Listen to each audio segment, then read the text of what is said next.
어, 네덜란드의 유명한 신학자 가운데에 헨리 나우엔이라고 하는 분이 있습니다. 이분은 신학자이면서도 명상가였고 그렇기 때문에 우리 일반 성도님들에게도 많이 알려져 있고 그분의 책이 많이 소개되어 있습니다. 이분은 원래 하버드와 예일대에서 학생들을 가르치며 존경을 받던 교수였습니다. 그런데 그가 어느 시점에 이러한 생각을 하게 됩니다. 사람들이 나를 필요로 하는 것과 하나님께서 나를 부르시는 것은 다른 것이 아닌가. 그걸 가지고 고민을 하게 됩니다. 그러다가 그는 결국 이 고민의 해답을 찾기 위해서 장애인들과 함께 살아가고 있는 캐나다의 라르시라고 하는 그런 공동체가 있습니다. 거기에 들어가게 됩니다. 그는 이곳에서 장애인들과 함께 생활하면서 아주 깊은 깨달음을 얻습니다. 그것은 돌봄에 대한 깨달음인데요. 이 돌봄이라는 것은 그냥 단지 누구를 도와주고 그치는 것이 아니라는 것을 그는 깨닫게 됩니다. 함께 먹고 함께 웃고 함께 울고 또 함께 삶을 나누고 그를 나의 사람, 우리의 사람으로 받아들이는 일이 진정한 돌봄이다 하는 것을 그는 깨닫게 됩니다. 그러면서 그곳에서 함께하는 그 공동체의 식탁에서 세상의 기준으로 보면은 장애인들, 핸디캡이 있으니까 무엇인가 좀 부족해 보이지요. 그런데 그들과 함께 빵을 나누고 시간을 나누고 이야기를 나누면서 그들을 존중하고 또 존중받는 그 자리에서 이것이 진정한 공동체의 식탁이다 하는 것을 깨닫게 됩니다. 그리고 그것이 진정한 사랑이다 하는 것을 깨닫게 됩니다. 오늘 우리가 읽은 본문에 보면은 바로 그와 같은 식탁이 벌어지는 그러한 사건입니다. 예수님께서는 마태를 보시고 나를 따르라 하시고 마태의 집에 가서 함께 공동체의 식탁을 가지시는데요. 이 식탁에는 당시에 사람들이 죄인이라고 생각하고 있는 세리 그리고 많은 죄인이라고 불리는 사람들이 함께 하였다는 것입니다. 저는 오늘 우리 주제 말씀인 이 긍휼의 식탁으로 부르시는 그 예수님을 통해서 저와 여러분도 예수님의 마음을 배우고 그 마음으로 사람들을 섬기고 맞이하는 하나님의 사람이 되기를 간절히 소원합니다. 오늘 말씀을 통해서 우리가 깨달을 수 있는 것은 첫 번째로는 우리 예수님께서는 소외된 자도 제자로 부르신다는 것입니다. 멸시된 자들도 제자로 부르신다는 것입니다. 9절 말씀을 우리 같이 함께 읽도록 하겠습니다. 함께 읽습니다. 예수께서 그곳을 떠나 지나가시다가 마테라 하는 사람이 세간에 앉아 있는 것을 보시고 이르시되 나를 따르라 하시니 일어나 따르니라. 아멘. 오늘 말씀에 보면은 가장 중요한 것은 그곳을 떠나 지나가시다 마테라 하는 사람이 세간에 앉아 있는 것을 보시고 그래서 중요한 것은 주님은 보시는 주님이십니다. 우리 한 사람 한 사람을 보고 있다는 것입니다. 전체의 흐름도 주님께서 이끌어 가시지만 사람을 사람으로 본다는 것입니다. 일반적으로 우리가 누구를 볼 때에는 어떻게 평가할까요? 당시의 사람들은 마태를 보고서 이 사람은 세리다라고 평가했습니다. 그런데 세리다라고 하면은 이 세리라는 거에는 여러 가지가 포함이 되어 있습니다. 원래 세리라는 직업은 무엇이냐? 로마의 속국이 이스라엘이죠. 로마에서 세금을 걷습니다. 그런데 세금을 걷는 데에 로마 사람을 파견하는 것이 아니라 속국에 있는 사람들을 뽑습니다. 그리고 그에게 세금을 얼마 걷어서 바치라고 요청을 합니다.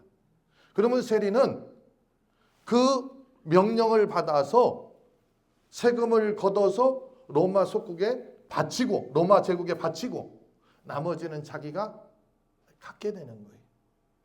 그렇기 때문에 세리다 하면은 당시의 사람들은 동족을 팔아먹는 매국노라고 생각했다는 것입니다. 그러므로 세리는 마음에서부터 멸시의 대상이고요, 그와 함께하는 것을 싫어하였습니다. 세리는 죄인 중에 죄인에 포함되어 있었습니다. 이와 같이 무엇을 보았다 할 때에 세상의 시선은 그의 직업이나 그의 위치나 아니면은 소문에 들은 것, 이런 것들을 통하여서 그를 규정하지요. 과거에 어떠한 이력이 있으면 그는 그런 사람이라고 낙인을 찍는 것이 세상의 시선이라는 것입니다. 예수님이 마태가 세리인 것을 몰라서 그를 보시고 제자로 삼으신 것이 아니라는 것입니다. 예수님은 마태를 보시고 세리인 걸 알았지만 세리의 어떠한 그 형태, 그의 직업을 통해서 규정하지 아니하시고 마태 그 사람 자체를 인격적으로 그를 대우하고 그를 보았다는 것입니다. 그가 세리이기 때문에 동족에게 미움을 받고 있다 측은하게 생각하지 않고, 예수님도 유대인이었기 때문에 이는 매국노다라고 생각하고 지나가지 아니하고 그에게도 기회를 주셨다는 거예요. 나를 따르라. 그때의 마태의 반응은 아주 심플하게 나와 있습니다. 뭐라고 하고 있습니까? 일어나 따르니라. 일어나 따랐다는 거예요. 주님께서 나를 따르라 했다는 것은 네가 와서 이와 같은, 내가 종교를 만들 건데 이와 같은 종교 생활을 해라 하는 그러한 뜻이 아니었다는 거예요. 여기에서 나를 따르라 하는 것은 네가 그동안 살아오던 너의 삶의 방향, 인생의 방향을 바꾸라는 그러한 의미를 가지고 있었습니다. 보세요. 오늘 보니까 마태는 어디에 앉아 있다고 말씀하고 있습니까? 세관에 앉아 있었다. 이 세관에 앉아 있었다는 것은 이 마태의 그 어떠한 그 모습만 가르쳐 주는 것이 아닙니다. 마태가 갖고 있는 그의 세계관을 이야기하고 있습니다. 마태는 계산이 빠른 사람이었을 것 같아요. 그러니까 세리 역할도 했겠죠. 그에게는 물질, 돈이라는 것 아주 중요한 것이었고, 그의 세계관에서는 계산을 해가지고 이득과 그렇지 않은 것을 아주 빨리 찾고 발견하는 그러한 사람이었을 것입니다. 그에게 가장 중요한 것은 그렇기 때문에 물질이었을 것입니다. 물질이 그의 삶의 중심이었고요, 물질을 통해서 사람을 구분하기도 하고 그것을 나누기도 했을 것입니다. 그런데 그러하여던 그 마태에게 주님께서 일어나 따르라, 너의 가치관, 너의 세계관을 바꾸라는 것입니다. 우리 주님은 제자를 부르실 때에 기도 열심히 하고 성경 열심히 보고 하나님 앞에 충성하는, 누가 보아도 참 좋은 사람이다 하는 사람만 뽑지 않는다는 거예요. 세상에서 소외되고 멸시받고 좀 부족하다 할지라도 하나님은 그에게도 기회를 주신다는 것입니다. 마치 마태가 완벽해서 주님의 말씀을, 주님께서 부르신 것이 아니고 그가 완벽해서 주님을 따른 것이 아닌 것처럼 저와 여러분도 부족하지만 주님은 부르셨다는 거예요. 그렇다고 하면은 우리가 해야 할 것은 주님 나는 부족합니다, 나는 멸시받는 사람입니다 하고서 거부하는 것이 아니고 내가 가진 그 모습 그대로, 내 능력 그대로 가지고 주님을 따르는 것이 제자의 모습이라는 것입니다. 오늘 이 마태는 바로 주님께서 그를 부르신 그 은혜에 화답하고 있는 것을 보게 됩니다. 그러므로 주님의 부르심의 이 은혜는 어떤 조건에 의해 평가되는 것이 아니고 그 부르심 자체로 새로운 길을 열게 한다는 것을 기억하시기 바랍니다. 사도 바울은 고린도전서 1장 27절 29절을 통하여서 우리에게 말씀합니다. 하나님께서 세상에 미련한 것들을 택하사 지혜 있는 자들을 부끄럽게 하려 하시고 아무 육체도 하나님 앞에서 자랑하지 못하게 하려 하심이라. 하나님이 사람을 택하는 방식, 세상의 방식과 다르다는 것을 고린도서는 우리에게 가르쳐주고 있습니다.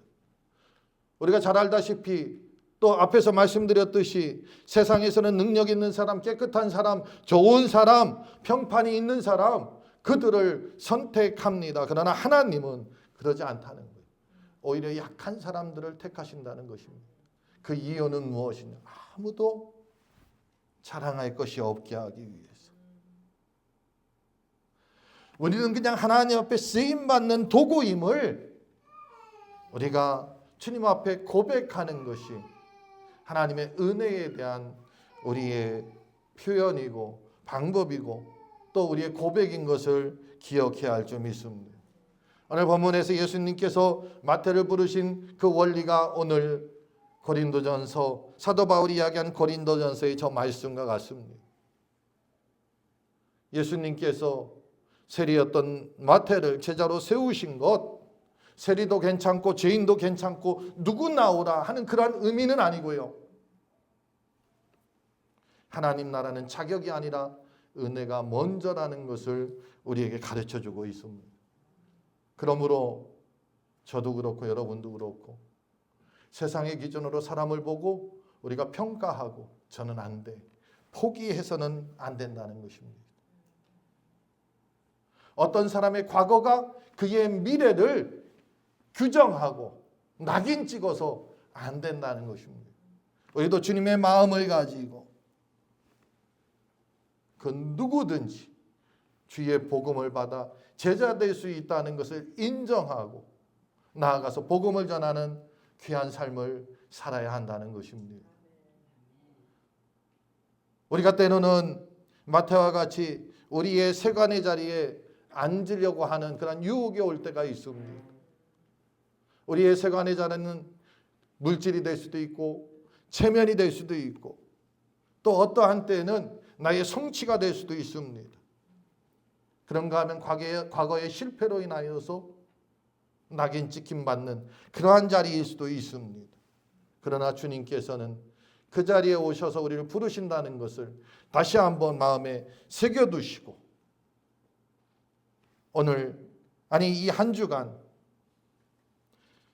나를 따르라는 주님의 음성을 기억하고 마태처럼 조용히 그러나 분명하게 주의 말씀을 순종으로 실천하는 저와 여러분 되시기를 주의 이름으로 축복합니다. 오늘 금요일의 식탁으로 부르신 그 주님을 통해서 우리가 깨달을 수 있는 것, 예수님은 소외된 자뿐만 아니라 죄인들도 식탁으로 초대하신다는 것입니다. 오늘 보세요.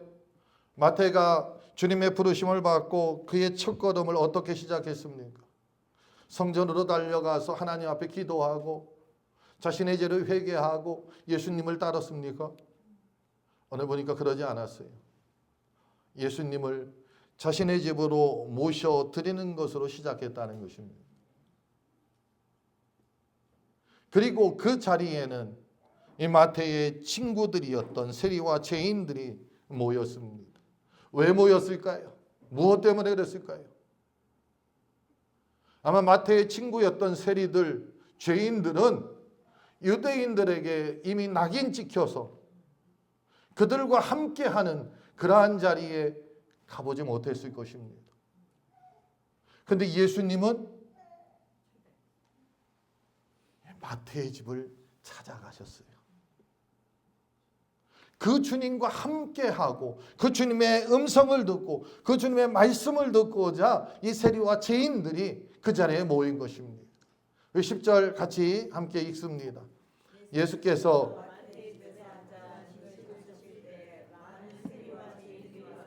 예수와 그의 제자들과 함께 앉았더니 아멘. 보세요. 예수님의 다른 모습은 이걸 통해서 볼 수가 있습니다. 지금 함께 앉았다 하고서 말씀하고 있습니다. 예수님께서는 말씀으로만 교훈을 주시고 이렇게 해야 너희가 거룩한 삶을 살고 이렇게 해야 하나님의 사람이라는 소리를 듣는다 하고 그치지 않는다는 것입니다. 그들과 함께 한다는 것입니다. 마치 서론에서 제가 말씀드렸듯이 헨리 나우엔이 장애인들과 함께 하면서 그들과 함께 울고 함께 웃고 그들과 함께 이야기를 나누면서 큰 깨달음을 얻었듯이 주님도 함께 하면서 우리에게 진리를 가르치시고 보여주신다는 것입니다. 특별히 당시 유대인들에게 이 식탁의 교제라는 것은 특별한 의미를 가졌습니다. 그것은 단순한 것이 아닙니다. 함께 먹는다는 것은 앞에서 말씀드렸듯이 인정한다는 거예요. 내가 너를 인정한다. 뿐만 아니라 너는 이제 나와 나의 유대인의 공동체에 함께하는 나의 형제라는 것입니다. 그런데 주님께서 이렇게 할 때에 그 모습을 보기 좋지 않게 보던 자들, 그 모습을 보고 마음이 꼬여서 다르게 생각하는 자들이 있었다는 것입니다. 그들은 우리가 너무나 잘 알고 있는 바리새인들이었습니다. 11절에 보니까 이렇게 말씀하고 있습니다. 바리새인들이 보고 그의 제자들에게 이르되 어찌하여 너희 선생은 세리와 죄인들과 함께 잡수시느냐. 이거는 바리새인들이 규정한 세리와 죄인들이 있죠. 그들이 불쌍하면 도와줄 수 있습니다. 그들이 구걸하면은 우리가 그 구걸의 그 그릇에 내가 갖고 있는 것 조금 던져줄 수 있다는 거예요. 그러나 함께하고 관계를 맺고 하는 것은 거룩의 경계를 무너뜨리고 거룩을 깨뜨리는 것이라고 바리새인들은 생각했다는 것입니다. 이 바리새인들은 무엇으로 구분했느냐? 의인과 죄인으로 구분했습니다. 그러므로 의인은 죄인과 함께 할 수 없다는 것입니다. 거룩과 부정으로 구분했습니다. 부정한 사람은 거룩한 곳에 들어갈 수 없다는 것입니다. 그들은 이렇게 안과 밖을 나누어서 거룩함을 유지하려고 했습니다. 우리 바리새인들은 하나님의 말씀을 알고 말씀을 실천하는 사람들이기 때문에 의인이고 우리는 정결한 사람이고 우리는 거룩한 사람이다.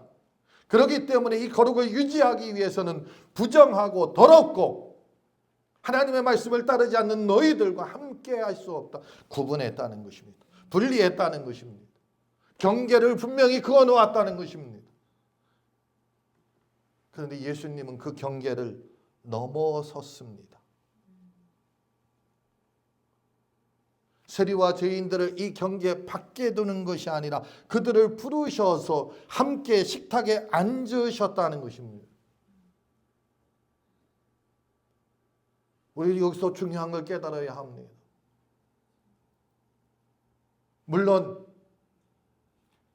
주님이 그러셨다고 해서 우리 또 이렇게 하면 되지 하고서 무분별하게 하다 보면은 나도 모르는 사이에 끌려갈 수 있죠. 주님께서도 동일합니다. 죄인과 함께 했다고 해서 죄가 괜찮다고 그들을 용납하고 용서하고 다 그런 것이 아니에요. 죄에 대한 심판은 분명히 있습니다. 그렇지만 그 죄인을 방치하지 않는다는 거예요. 회개의 자리로 불러오시는 거예요. 회개의 기회를 주신다는 것입니다.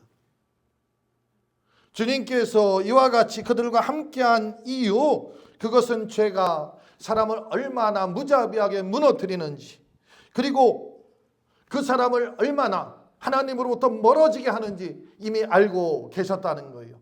그래서 우리 주님은 그 죄인을 살려서 다시 하나님 앞에 돌려보내기 위하여 그와 함께 했다는 것입니다. 우리 믿음의 사람들은 때로는 이와 같은 담력도 있어야 합니다. 그래서 하나님을 떠난 그 죄인들, 그들을 구원하기 위해서 때로는 우리가 말하자면 호랑이 굴에 들어가기도 하고 또 그들을 초대해서 하나님의 사람이 어떻게 살아가는지, 어떻게 변화됐는지 우리의 삶을 보여주는 그런 모습이 있어야 한다는 것입니다. 그러므로 오늘 주님께서 마태와 함께한 이 예수님의 이 식탁은 단순한 어떤 환대나 일반적인 식탁이 아니고 하나님의 은혜가 흘러 들어오는 구원의 통로가 됐다는 것을 기억하시기 바랍니다. 주님께서는 이 자리에서 지금 세리와 죄인들에게 나는 너희들을 포기하지 않았다, 너희들을 나의 사람 안에 나는 두기 원한다 하는 그런 부르신 것을 기억하시기 바랍니다. 이 모습을 가장 잘 설명하고 있는 것이 로마서 5장 8절의 말씀입니다. 우리 같이 한번 읽겠습니다. 함께 읽습니다. 우리가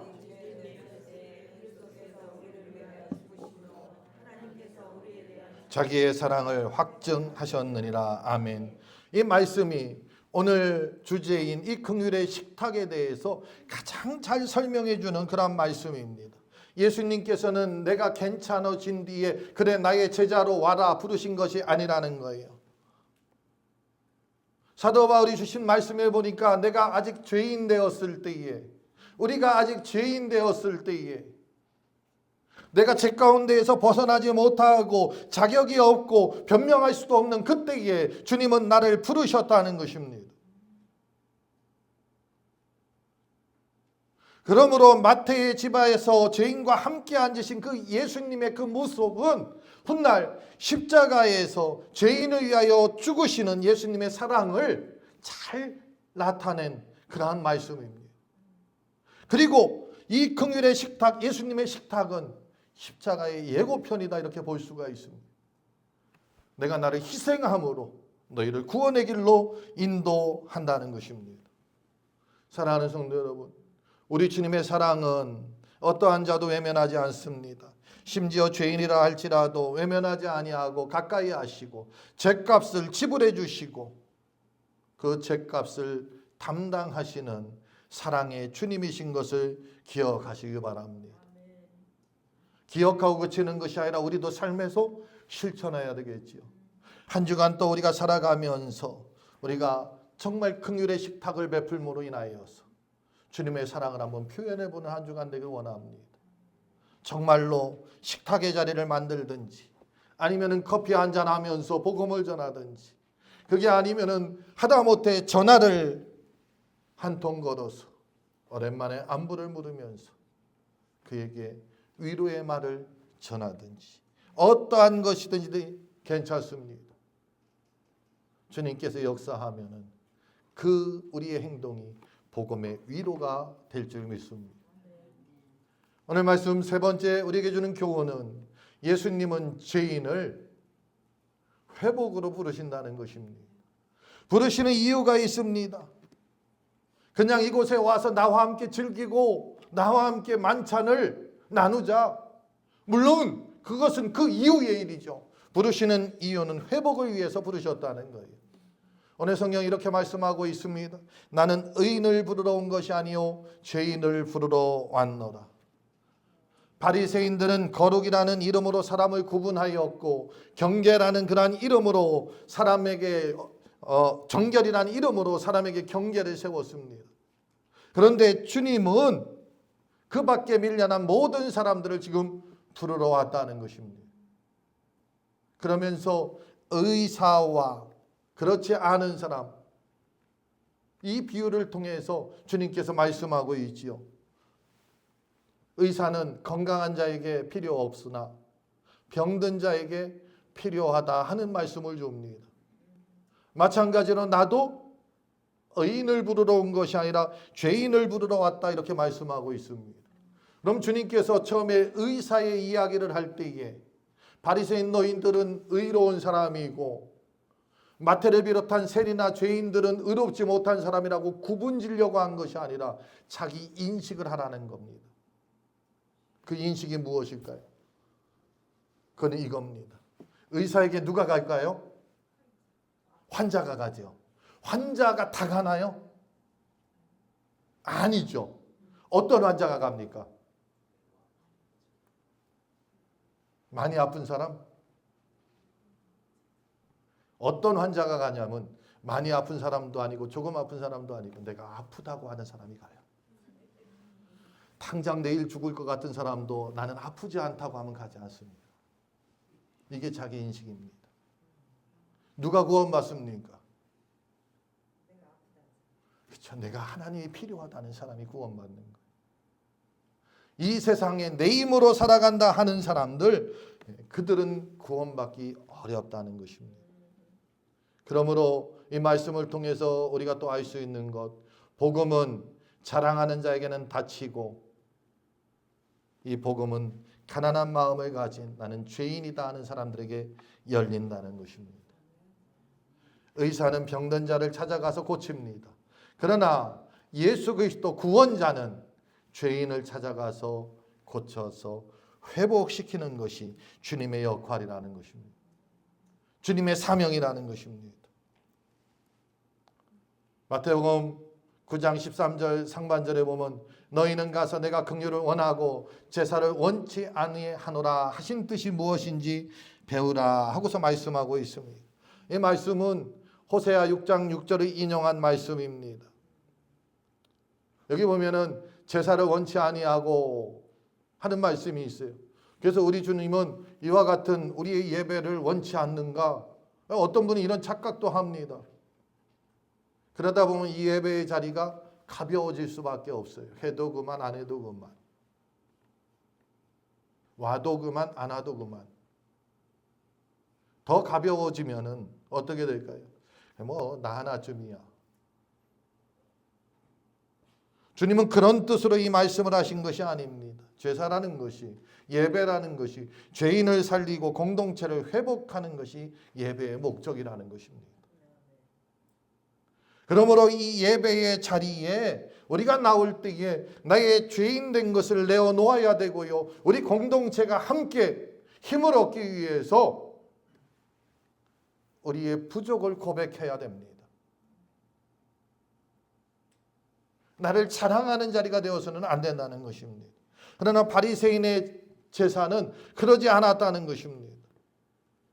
그들은 사람을 살리기보다 사람을 분리해서 오히려 낙인 찍었고 멸시하였고 정죄하는 도구로 사용했다는 것입니다. 너는 예배에 나오지 아니하니까 거룩한 사람이 아니다. 너는 이미 거룩하지 아니하니까 예배에 나올 수 없다. 분리하고 경계를 세웠다는 거예요. 그래서 주님께서는 배우라고 말씀하고 있습니다. 이 뜻이 무엇인지 배워라. 성경을 많이 아는 것과 하나님의 마음을 아는 것이 같다는 착각 속에서 벗어나라는 거예요. 성경을 많이 아는 것과 하나님의 마음을 아는 것이 다를 수 있다는 생각을 우리는 가져야 합니다. 그러므로 참된 경건, 참된 그 긍휼의 마음은 무엇이냐? 그것은 어떤 눈에 보이는 옳고 그름만을 분별하고 그것을 가지고 기준으로 삼는 것이 아니라 그 뒤에 있는 하나님의 긍휼이 무엇인지를 우리가 깨닫고 그것을 실천하는 거예요. 자, 예배는 무엇을 위해 있다고요? 공동체를 살리고 죄인을 살리기 위해서 있습니다. 그러므로 예배의 자리는 나 혼자 와서 만족하지 말고요. 우리 주변에 아직 하나님을 만나지 못한 그런 영혼이 있을 때에 그를 데려오고자, 물론 끌고 올 수는 없죠. 그러나 우리가 그러한 열정은 있어야 한다는 거예요. 그리고 우리의 예배 가운데에 이 예배가 하나님을 향하여서 온전히 들려지는 예배가 되기 위해서 우리가 같이 힘쓰고 애쓰고 노력해야 한다는 거예요. 저는 오늘이 썸머타임 문제가 있는 줄 알았어요. 시간이 5분 전인데 10손가락 안에 드는 분밖에 안 나와서 우리가 조금 일찍 나와서 기도로 준비하는 것, 하나님 앞에 기도함으로 우리 예배의 모든 초점을 하나님 앞에 맞추는 것, 그것도 우리 공동체를 살리는 귀한 예배의 모습이라는 것입니다. 누가는 누가복음을 통해서 이렇게 표현하고 있습니다. 우리 한번 같이 읽을까요? 함께 읽습니다. 세리는